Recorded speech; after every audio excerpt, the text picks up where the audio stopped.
Obviously, a lot of this now is, quote, optional, voluntary. But as Rob Demoski pointed out again this morning on Twitter, a lot of these guys, especially in Green Bay, have workout bonuses tied to the amount of time they spend in the facility and with the team throughout the offseason, not just OTAs, but starting the offseason program.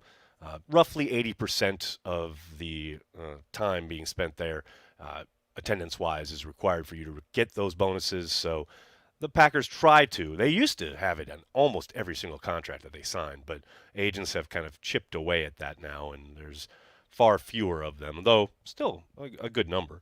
But yeah, the OTAs, it's somewhat of a glorified babysitting service at times, making sure that you know where the guys are and what they're doing, and they're working, and they're concentrating, and they're focused. And some of it is, free PR for the NFL. I mean, look, we're here talking about the Green Bay Packers in May. And of course, you and I would be because we're Packers nerds and that's what we do, right?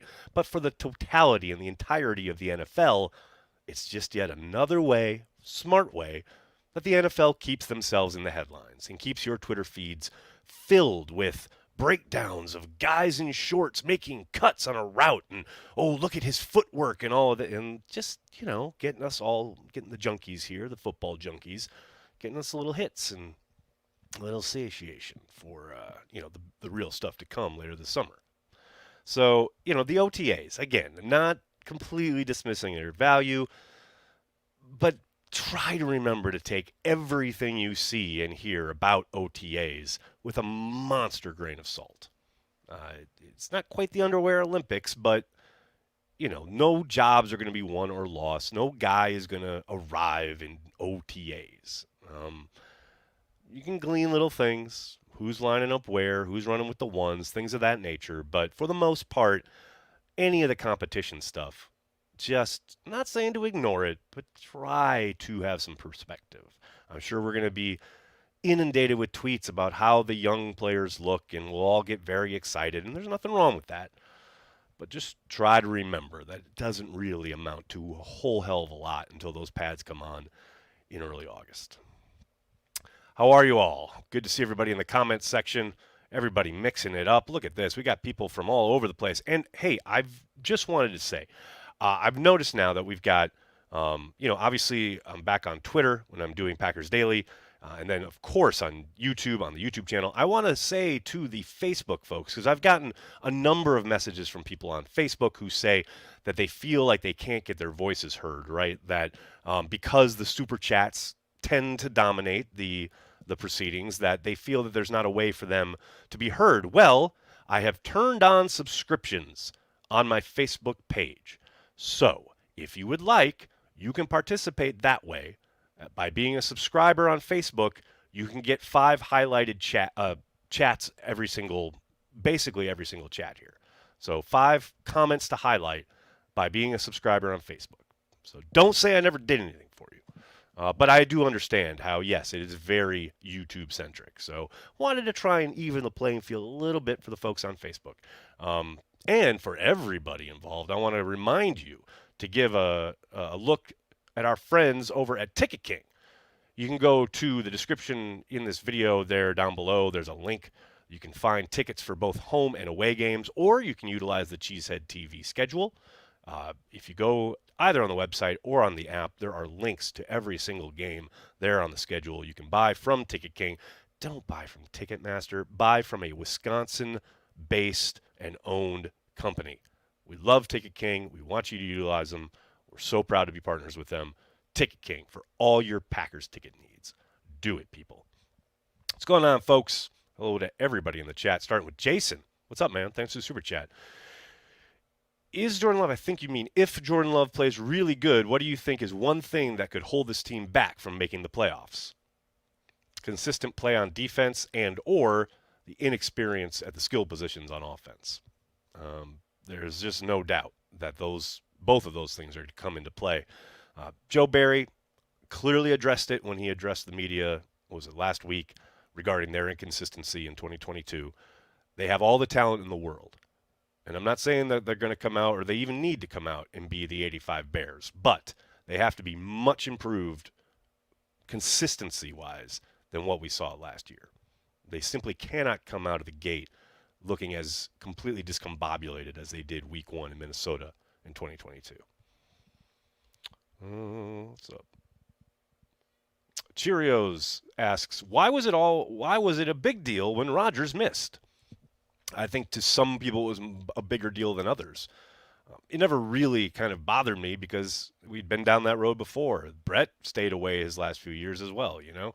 And plus, it kind of worked out well for the Packers because it gave Jordan Love the opportunity to work with the ones, something that now he's doing as the starting quarterback, but now he's doing it having done it for the last couple off seasons, right? It is kind of funny to see Aaron in attendance for the OTAs here in New York, though. You mean he wants to get on the page with these new guys that he hasn't thrown to before? You mean like last year when you had Christian Watson and Samori Torre and, you know, a couple new faces in new places, but didn't seem to need to show up because they just had to get on board when it was training camp. So I understand people maybe being a little miffed that, you know, Rodgers is all gung-ho about offseason activities this year, when last year, in a post-Davante Adams world, he was handed $50 million and then said, nah. I don't know, man. I just don't know. Steven, who's lining up with the ones at safety? We don't know yet. No media today, so check back tomorrow, and I'm sure the media will give us all of the updates. Abdul, what's up, man? Thanks for the super chat. Is Whelan a kickoff specialist, or is he here to compete for the punter job? We haven't really heard from anyone since he signed. I would suspect he's here to compete, though. I don't think they would bring him in just to be a kickoff dude. When do OTA start today? They started earlier this morning. They've been going on all day. Michael, thanks for the super chat. Hey, Nags, do you ever see Lambeau expanding capacity again? Perhaps a similar addition to the north end zone that they did with the south end zone? I doubt it. You got to remember, Lambeau is one of the few places that has expanded. Most places around the country have reduced the size of the or the capacity of their stadiums. Lambeau is very special. Obviously, Wisconsin shows up for the Packers, and no matter how big they make it, it will get filled. But I think they're kind of riding the place they want to be as far as, what are they at, like 82,000 or something like that? Like, I think I'd be surprised if there was much of an expansion of the capacity. Plus, we have to see what they do with these new video boards that were going to be unveiled during this season and how that kind of plays into the design of the bowl and the scoreboard and the suites and all of that. I mean, I would never say never, but I think they're at a spot where they feel like they're going to keep it where it's at. Dylan, what's up, man? Thanks for the super chat. Do the Packers even know how to football without Rodgers conversation is getting a bit old. This is the Green Bay Packers, for crying out loud. Okay, Dylan, I can't say I've seen that conversation, but I hear what you're saying. I think there are a lot of people in the national sphere especially who, they are completely dismissive of the Packers' chances in 2023, which I get. I understand.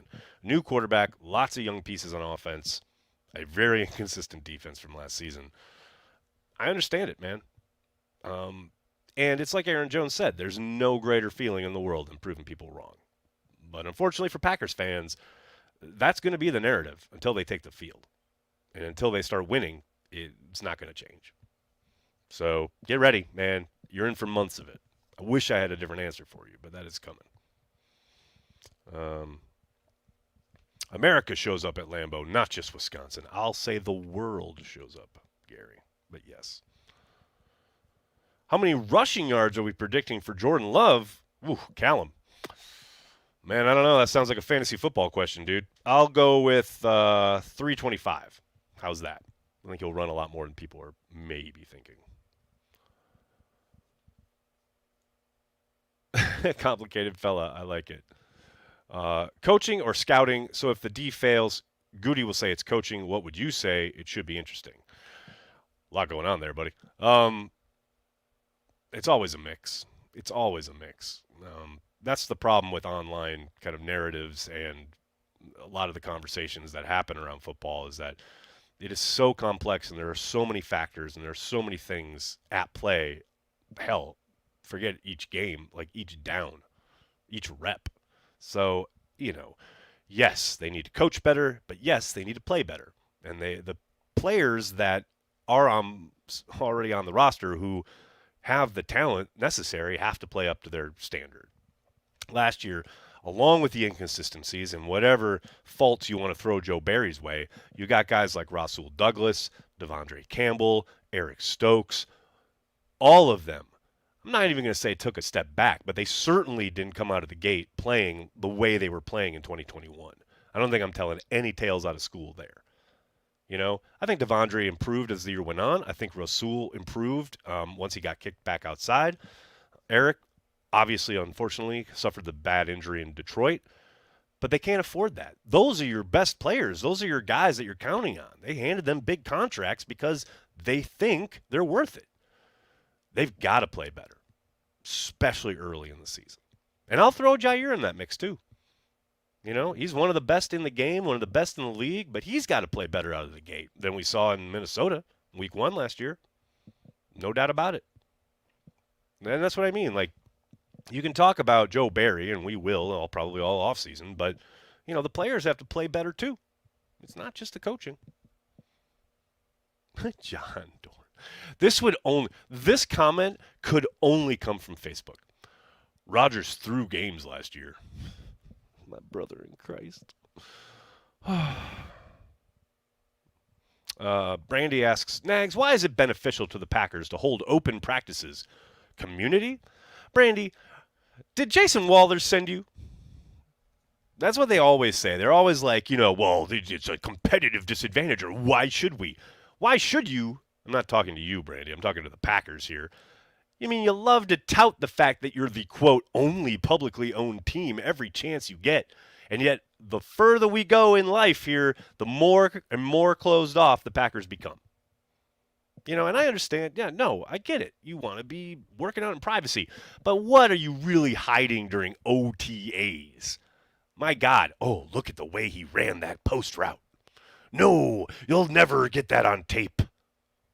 Until we go in the preseason, you have to run a post route. Like, it's so ridiculous. Like, the NFL in general treats all this shit like it's guarding nuclear secrets. Like, oh, I've never seen a dude zone block like that before. Give me a break. Ultimately, it's entertainment, people. That's the thing. And yes, the community aspect of it is pretty damn important in Green Bay, Wisconsin. Zero doubt about it. Jason, thanks for the super chat. Musgrave concerns me with his inability to break tackles once he catches it, but on the other hand, Kraft looks like Gronk. I think he could be better than Musgrave. Thoughts? I think you're jumping the gun a little bit there. I think Musgrave has got some insane talent, and I understand the misgivings as far as his physicality. I think he might surprise you, though. I always say, and I said it all leading up to the draft, and I'll say it all the way up leading up to camp, what you did against college competition really doesn't matter that much.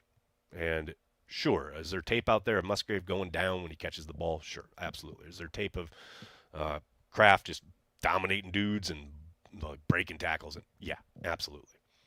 Again, doesn't matter much until you're on an NFL field against NFL competition doing it consistently. Maybe it plays out that way. Maybe it plays out exactly like you're saying. And Kraft is clearly better than Musgrave. But remember, these are young men who are developing and growing and becoming something, hopefully with a high ceiling and lots of potential. But, man, we've got a long way to go. And I wouldn't make any assumptions, especially in that regard. Craig, thanks for the super chat, man.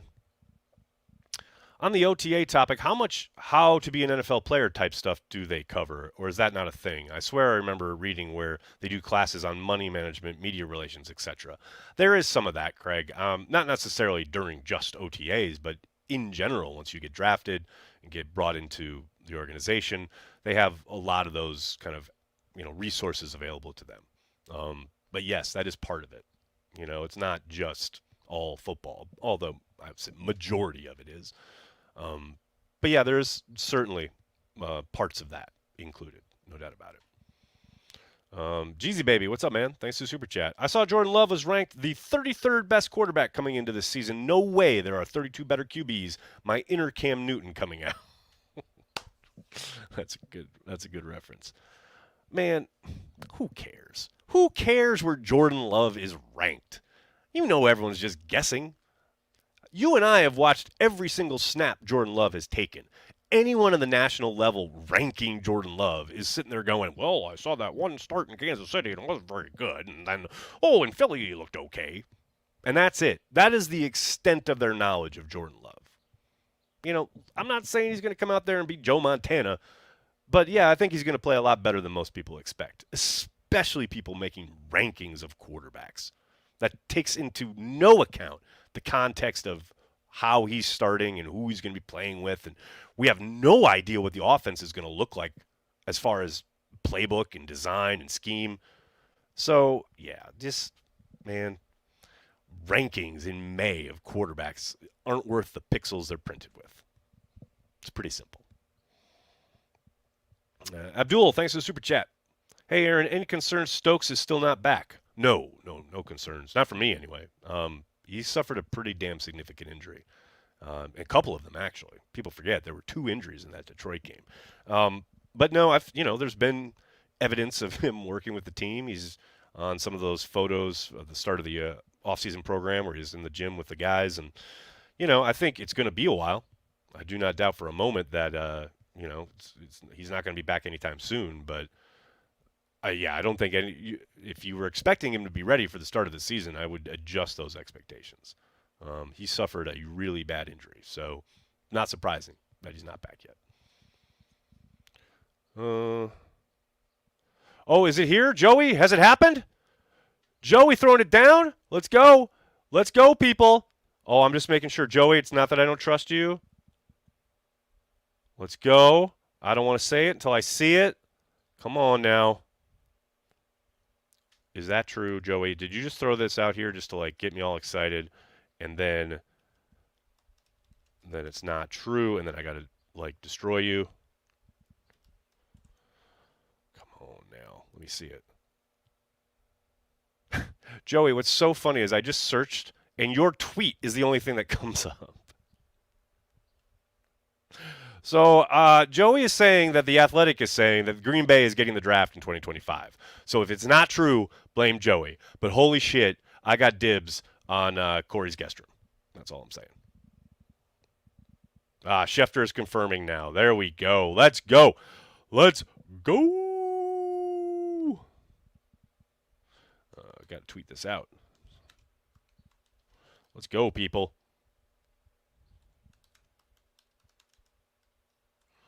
Oh, yeah, there we go. The draft in Green Bay, Wisconsin.